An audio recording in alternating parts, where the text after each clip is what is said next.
Понякога за ландшафтните дизайнери, начинаещите, а и не само, е трудно да определят ширината на алеите, особено на второстепенните алеи. Ето един пример за второстепенна алея, която свързва беседката и тук второстепенните части на градината. Ширината на тази алея е 85 см. 80-85 см. Заедно с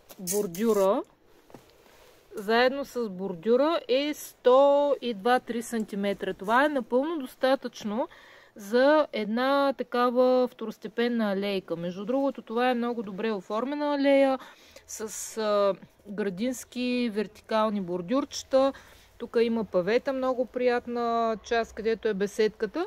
Единствено във височина, за да бъде всичко както трябва, тук могат да се сложат някакви растения, ниски, ерика или малки храстчета или цветя, за да се оформи този праг. Това е по отношение на ширината и оформянето на пътечките, второстепенните алейки в градината.